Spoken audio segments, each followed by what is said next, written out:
Hello and welcome to Brilliance Today, where individuals let their brilliance shine through their stories, expertise and philosophy, because they're on a mission to make a difference and leave a legacy. Introducing Brenda Dempsey, publisher, speaker and TV presenter. Get ready to be inspired. Hello and welcome to another episode of Brilliance Today. This is where we are surrounded by brilliance. And my guest today is an amazing leader. And I'm not going to do a lot of talking all about her because she's going to be able to tell you that for herself. I'm going to introduce you to her right now. And her name is the wonderful Carolyn. I better start again. Carolyn Rubin. Hi, Carolyn. Hello, Brenda. It's good to be here. I'm doing wonderful. How about yourself? Oh, I'm great. I think we're so excited because we've got so much in common that we've been discussing before we've come on air today. And it's wonderful to be in the company of great brilliance, kindred spirits and all of that, you know, sisterhood, spirithood, whatever you want to call it. So welcome. So let's start off by, first of all, introducing yourself and telling everybody who you are and what you do. Absolutely. So I'm Carolyn Rubin. I have been in healthcare for 32 years. Started out on the clinical side and then moved into the operational side, but I love working with the doctors, the surgeons, their nurses. I am a patient advocate and I am very much a advocate for patient access to care. So for years, it's been difficult for patients to be able to just go in and be treated with all of the new guidelines, regulations, and everything that comes out every year. So I focus on that with the healthcare side. And then I am also a life coach. I am a certified 6-phase meditation trainer. I'm also a certified mentor, speaker, coach with the Maxwell Leadership Team. I'm a certified corporate facilitator on servant leadership and inclusivity with Maxwell Leadership, a senior contributor, to Brains Magazine. Oh. I am an author for Passion Vista, and I am a member of the International Association of Top Professionals and International Association of Women. So a lot going on in my life. I'm never bored. I'm always busy, but I love serving others. So here I am. Oh, wow. I'm just, you've seen, if you're listening to this, guys, sorry, on the podcast, but I'm nodding. I've got thumbs up because Carolyn and I have just got so much in common. You know, IAOTP, Brains Magazine, Passion Vista Magazine, and a few others in between. And it's just wonderful. And this is what happens, I find. I don't know about you, this is not one of the questions, but let's have a discussion about this, because I think this is important for people who are listening in today about how people like us, and particularly women, seem to be ubiquitous and be everywhere and be sought after. And I think we should have a wee chit chat about that, because what is it you think in your width of experience that makes women like you stand out from the crowd? You know, I think there's a couple of different, well, there's more than two, but there's a lot with regards to, I think, you know, from just being a part of the speaker circuit or the healthcare circuit, or even as I'm writing books and we're getting those out, one, it's the message, right? So we know how to speak to someone's heart, especially if you're a servant leader and it's not about us, it's always about them, and it's helping them survive. It's giving the tools they need to succeed. But I think for a woman, we have the ability to tell a story. We have the ability to win over a heart because we understand what they're going through or what they've been through, or maybe we don't understand it, but we know how to talk to it. We know how to empathize with them. We know how to set them up for success and bring them what they need at that point in time. We're not trying to shove something on them. We're not trying to always sell something to them. We're truly coming to them with a solution. We're coming to them with, you know, just a heart that says, let me help mentor you. Let me help you grow. Let me help you through this challenge. And I think that I think women bring that out better than men do. Yeah, I think, what you're talking about there, it's the soft skills, not that long ago, you wouldn't even put soft skills on your CV or anything like that. But now there's a kind of 180-degree turnaround that now soft skills are absolutely crucial, particularly empathy, which is high emotional intelligence. And it's something that it's a known fact that women have higher empathetic skills than their male counterparts. Not to say that, I know amazing men who are so empathetic, but they're in tune. And I don't know about you, do you think, and I think this is something that will help the listeners as well and the audience consider, do you think that one of the secrets is about being really connected with who you are on the inside? Absolutely. If you're not connected with yourself, you're not going to be able to connect with others, right? It's just like being a mom. If you can't connect with your kids, if you can't get your kids to listen, you're always going to have kind of like that rub, and there's always going to be that challenge. But whether you have kids, don't have kids, we all have that, just kind of like that inner voice, so to speak.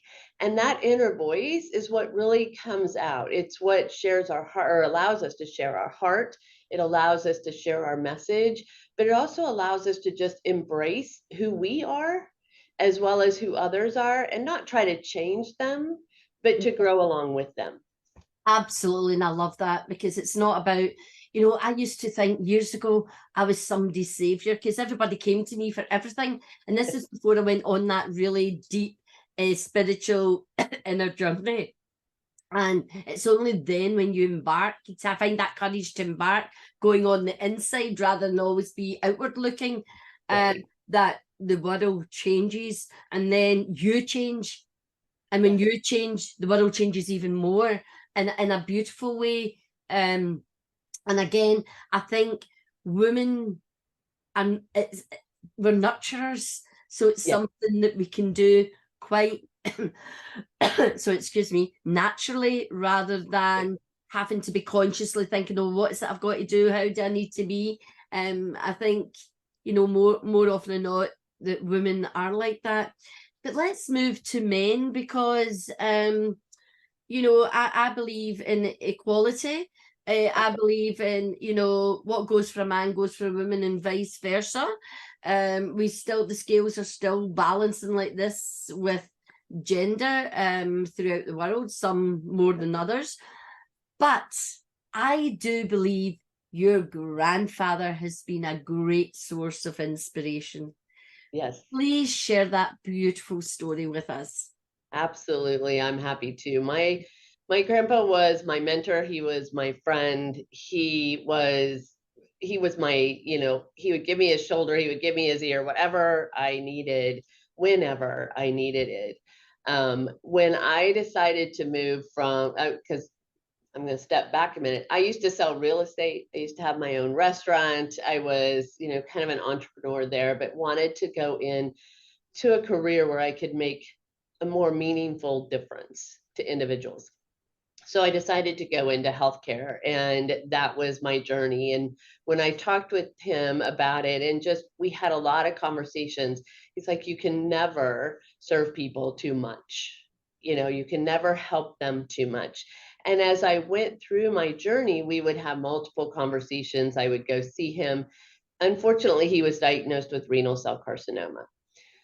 While he was going through treatment, he went through a lot of challenges, and we would get on the phone. And part of those challenges was just communication in the office, him trying to get people to understand really what he was saying when he would go in for his visit. Because his concerns wasn't about him anymore. It was about my grandma. Who's going to take care of grandma because she's had a stroke? She has illnesses. She's on medications.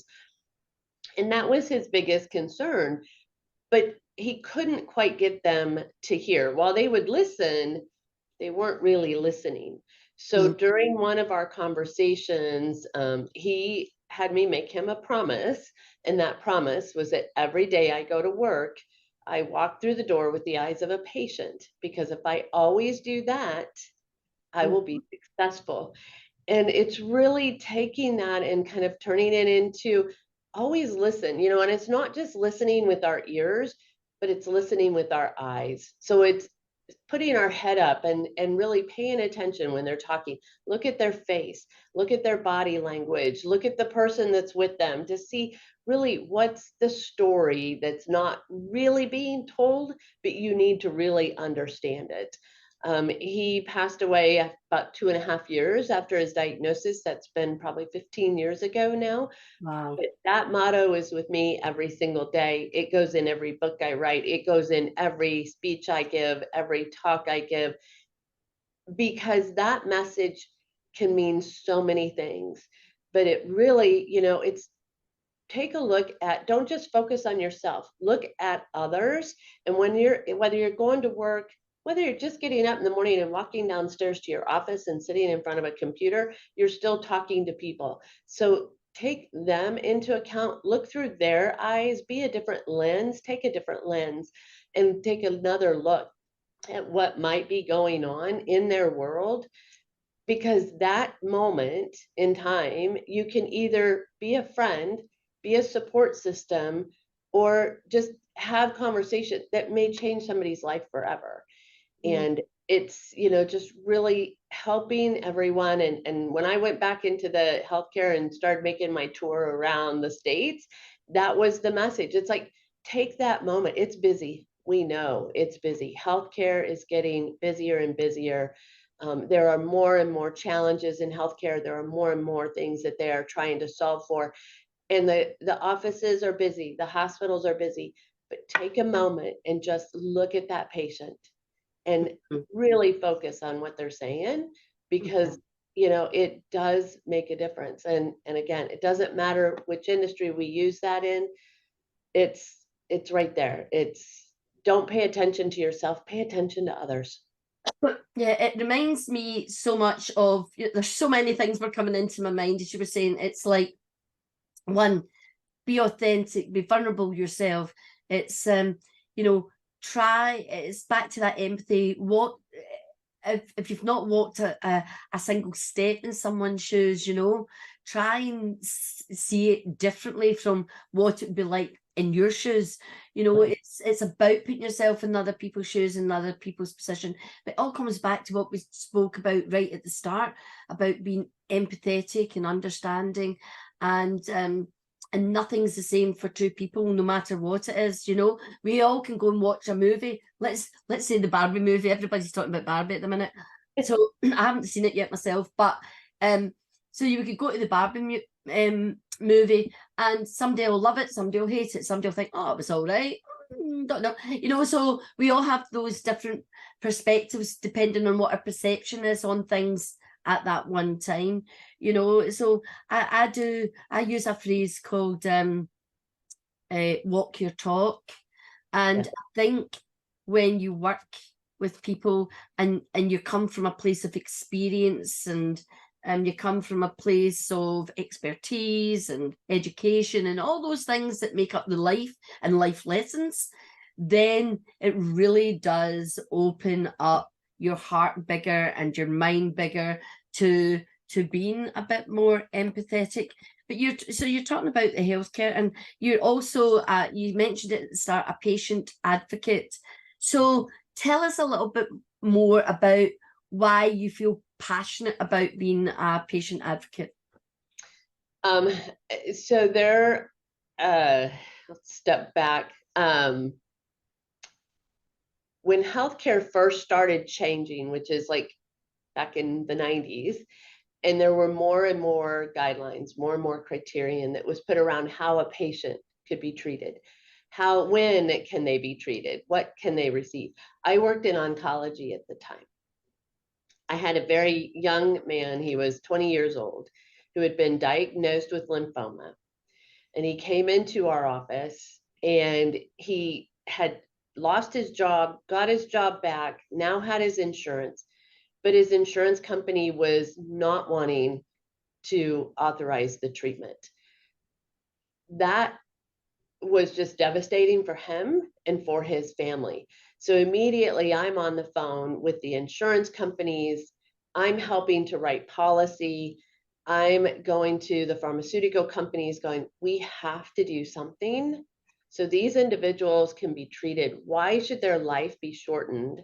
Because somebody wants to write a rule that says you have to wait 24 hours or 48 hours, or you have to be employed for 30 days. There were just way too many patients that were ending up in the hospital because the insurance company wanted to say, this is when you can get your drugs. This is when you can get your medication.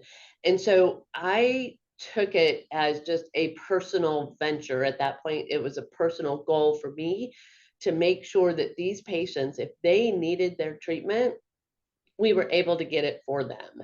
So working with the insurance companies to change the rules. And I worked with 2 or 3 of them to just, let's write the guidelines that says, if this is what's going on, don't put them in the hospital, let them come in, let them get what they need, versus saying, oh, it's too expensive, we need to hold and see if they really need it. We were losing too many patients. And so for me, I took that personal. I worked in oncology for 20 years, and patients needed to be able to be treated. They needed to be able to be seen when that came to be. And so, unfortunately,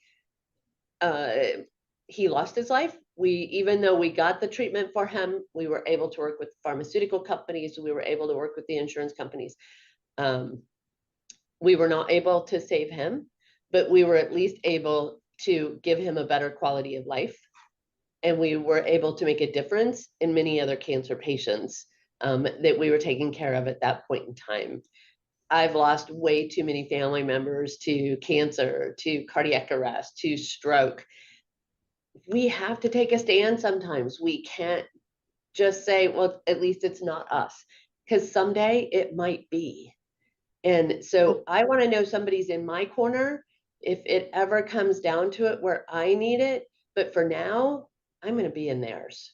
Yeah. Oh, quite moving, very moving actually. Yeah, so in the UK here, we're really fortunate that we've got a National Health Service, even although it's cracking at the seams at the moment. At least we know if we've got emergency treatment like cancer, cardiac, stroke, all the things that you've mentioned, we know we will get seen to, so we're not worrying about, well, if I got insurance, I'm not going to get it. Am I just going to die in the street? It's hard for a lot of Brits to get their head around that. And America, it's not the only country where it's medical insurance and things like that, But it's a difficult situation. But to put yourself in there, and I think healthcare workers in America, a lot of them must feel like you, because you see the divisiveness and you see the unfairness of it, and it's something that just separates a society rather than bringing it together at their most vulnerable and desperate times in their life. So let's kind of move into a different area, because that's but I'll still be moving. It's joyous, and I know you like joy. And tell me, in your words, what does it mean to be your best self, the best person? What does that mean? To be your best self, you have to be authentic. You have to be transparent. You have to really live what you're saying. So live your life, right? To really portray who you truly are. To be your best self, you're more concerned with others than you are with yourself. It's about helping them grow, helping them be successful. I always say, if I'm working with somebody and I'm mentoring them and I work myself out of a job because they're now good enough to take my job, then I've done my part. And I've helped someone gain what they want in their life. So being your best self, be authentic. Don't try to be something that you're not, because it will come back around. And people will be able to see that. And I believe in total transparency. So it's like, if I screw up, I'm going to tell you I screw up. If I don't know something, I'm going to tell you I don't know it. But I will also learn it so that I can come back to you and help you either A, understand it, learn it, teach it, train it, whatever I need to do. But to be your best self, just be authentic. Absolutely. And my God, you saw me. I'm shaking my head. We've already touched on a lot of this stuff already, but it was nice for you to spearhead it. And I think I'm like that. I remember I was a teacher for 25 years, and I remember if I got something wrong with a child, I would go, "Oh, Miss Dempsey's really sorry, but I got that wrong there. Let's see." And if I don't know an answer, I'll go, well, I don't know that. But do you know what? I'm an educator. Guess what? As soon as I've finished this conversation, guess where I'm going? I'm off to meet Mr. Google or my books or whatever. And I'm going to find that answer and I'm going to learn it so I can teach it. It was like, I know this is meant to be about you, but let me share this wee story. Yes, absolutely. Yeah, I was on a cruise and I was telling you about 2 weeks ago, a week ago, and I was very fortunate. I met the captain's wife and she took a shine to us. So we got on the bridge. We were the only passengers in the whole ship that got onto the bridge. Very privileged. And so one of the young officers was doing the whole bridge. Yeah. And of course, I'm the teacher. So guess what? I've asked him one question, asked him at least 20 questions, and he's looking at me and he's going like this. And I says, "Oh, I'm really sorry." I said, "But if I don't understand something, how am I going to be able to?" So we had a great laugh about it. And actually, the captain's wife says he loved it. He says, because usually folk come up there and say nothing. But of course, you know, people like yourself, myself, if you're curious, if you're a lifelong learner and you're in a new situation, you've got 101 questions, you know, and when you get an answer, it just sparks another question. So you're right there, you know, and as I said, be yourself, authentic, vulnerable, walk your talk. How can you teach anybody anything properly if you don't know it yourself, if you've not been through it? Right. And you do. And I always tell everybody, never stop learning. You're never too old to grow. You're never too old to learn. And I have been a lifelong learner. I'm just like you. I'm always going to ask questions. And if it's something that I know will help benefit others, I'm going to take it and run it. And I'm going to spread that message anywhere and every way I can, because it makes a difference. Yeah. It can make a difference in someone's life. It's worth it. It's worth learning, growing, and passing it on. And do you know what? I love it because you're using all our language, making a difference. I talk about making a difference, you know, with passion and purpose. And that's what we're doing. We're very blessed. But do you know what? We've worked hard to get where we are today. And, you know, we've earned, I don't think we deserve anything, but we earn things. So I watch my language a lot. So I think we've earned our stripes. Yes. So to speak, to speak with authority and expertise on the area in which we work, you know. So talking about authority, you're also an author. Tell us a bit more about how you got into authorship and what you see is one of the best things about being an author. One of the best things about being an author is being able to share my story. And if I can make a difference in someone's life because I was able to share what I've gone through or what I've learned, then, you know, I'm thrilled and I'm excited and I'm happy. The first book that I ended up co-authoring was Heroes, Leaders, and Legends with the late Pat Sampson. She unfortunately passed away after her last book. So I wasn't able to work with her again, but loved every minute of that opportunity, put together a chapter within that book, was able to just kind of tell my story, my downs, my ups, my failures, you know, I fail forward, you come back and you just start all over again, right? And so it kind of sparked something within me. It's like, okay, this was a great opportunity and it allowed me to tell a part of my story, but it's like, how do I tell more? So then I wrote a chapter within the top 50 fearless leaders with IAOTP and told more of my journey of where I'm at today, to being my own company, to having my consulting business, to being able to help others. And then I started working with Cesar Espinino. And so I have actually put a chapter, been one of the co-authors of his book, You Can Overcome Anything, in volume 8, which was with integrity, volume 9 was with clarity, volume 10 was with awareness, and we're just getting ready to release with forgiveness. Those have been Amazon bestsellers, all 3 of the other ones. So hopefully this one is as well. And then I've been able to share my story with Brilliance Magazine, with Brains, with Passion Vista. And then I have a coffee table book that's coming out as well that will give more insight into just my journey, and just letting people know it's great to be an entrepreneur, right? But it's also okay to say, I need to supplement this. I need to go get a job while I'm working through this. Or maybe I want to keep doing my job while I'm being an entrepreneur. I have both going today, and I have so many irons in the fire, but it's what keeps me going. And it puts joy in my heart, and joy just in me all over, when I can say, here's the next chapter of the book, or here's the next magazine article, and just continuing to serve in multiple ways. So whether it's at a company and I have a team and I can help them grow, or whether I'm taking a trip to Panama with Maxwell Leadership, and we're doing leadership transformation in a country, and helping children and college kids and business people really understand what being a servant leader is all about. So and do you know what? That leads me into the penultimate question. Tell us a bit more about what it means what is a servant leader and what it means to you. Yes.